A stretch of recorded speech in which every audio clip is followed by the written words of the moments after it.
Oke, mari kita sambung lagi kelanjutan dari novel Player Who Return After 10,000 Years. Untuk menjalankan misinya, Kang Wu pun meminta bantuan dari dua makhluk panggilannya, yaitu Echidna dan juga Balzac. Ia pun kembali ke apartemennya, dan di sana ia melihat Echidna yang sedang memakan sate kue beras. Kang Wu bertanya, apa itu? Lalu Echidna menjawab, oh ini Balzac yang membuatkannya kepadaku. Lalu Kang Wu pun memanggil Balzac, dan saat dirinya muncul, itu adalah pemandangan yang aneh. Balzac yang dulunya dikenal sebagai Raja Iblis kini memakai celemek berwarna pink menatap ke arah sinar matahari. Kang Wu bertanya, Balzac, kau? Lalu Balzac pun menjawab, oh Master, ini adalah waktu yang pas untuk menjemur. Kang Wu pun menanggapinya, ini bukan waktunya untuk menjemur, dan jangan bilang kau tidak membuatkan sate kue beras untukku. Balzac menjawab, Master, ayolah, aku adalah Balzac.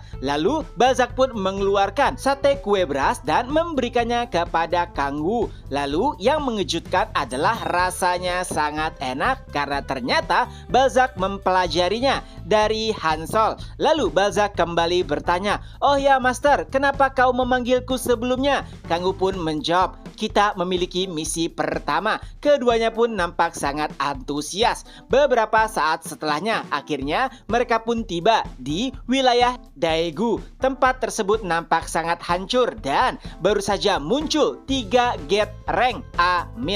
Sebelum memasuki gate, Kang Wu memeriksa dan anehnya tidak ada terasa energi iblis di sana. Oleh sebab itulah Kang Wu memutuskan untuk melihat apakah ada yang aneh di dalam gerbang. Dan benar saja, setelah memasuki gerbang, ternyata Kang Wu merasakan energi iblis. Dan saat itulah muncul monster troll dan juga ogre, di mana Kang Wu merasakan energi iblis di dalam tubuh mereka.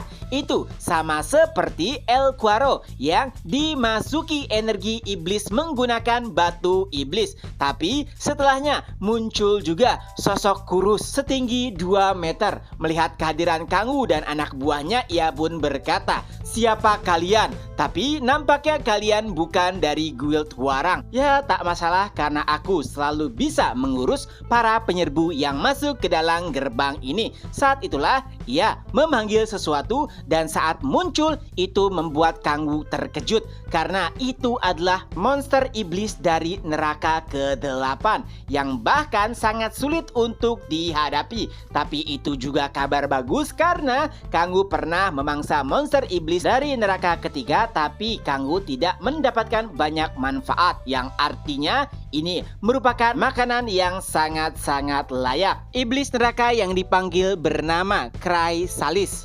Melihat Kang Wu dan bawahannya yang terdiam, awalnya pemuda tersebut mengira jika Kang Wu ketakutan. Tapi Kang Wu terdiam karena ia merasakan sesuatu yang aneh. Chrysalis merupakan monster yang sangat sulit diatur, apalagi jika tuannya merupakan sosok yang lebih lemah darinya. Itulah mengapa ia heran bagaimana bisa sosok yang nampaknya lebih lemah dibandingkan Chrysalis bisa memerintahkannya. Kang Wu berhasil mengidentifikasi pria tersebut yang ternyata bernama Park Yong Chan. Ia hanya memiliki level 63, jelas-jelas itu jauh lebih lemah dari Chrysalis. Jadi ia pun penasaran bagaimana bisa ia mengendalikan monster iblis yang cerdas dan juga kejam seperti Chrysalis. Dan Park Yong Chan pun memerintahkan Chrysalis untuk menyerang Kang Wu. Chrysalis pun berteriak, lalu monster-monster troll yang ada di sekitarnya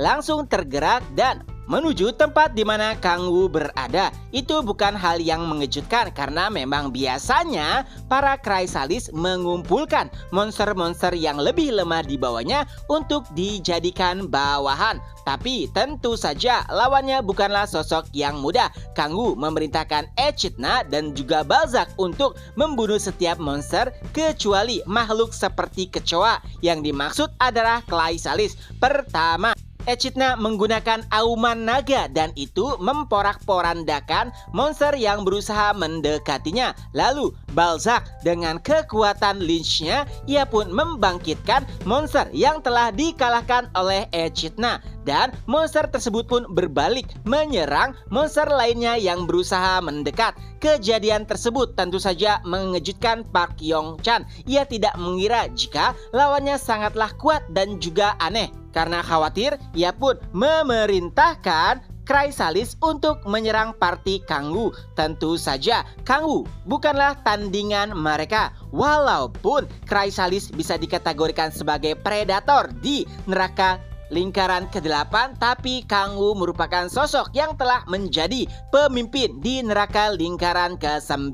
Dan benar saja sangat mudah bagi Kangwoo untuk menghadapi mereka. Tapi Kangwoo tidak langsung membunuh para Chrysalis. Alasannya ia ingin tahu seberapa besar waktu yang dimiliki oleh Park Yong-chan untuk mengendalikan monster tersebut. Apalagi Kangwoo juga tahu jika ternyata para Chrysalis tersebut dikendalikan menggunakan lingkaran sihir. Ya, di tangan Park Yong-chan ada sebuah lingkaran sihir, dan saat ia memerintahkan para Chrysalis, lingkaran sihir juga terlihat jelas di dagu monster tersebut. Tapi Kangwoo ingin melihat seberapa lama lingkaran sihir itu bisa bertahan. Dan setelah beberapa saat, akhirnya Kangwoo pun sadar jika Park Yong-chan tidak bisa mengendalikannya terlalu lama karena hanya 5 menit. Setelah 5 menit, maka lingkaran sihir tersebut langsung menghilang.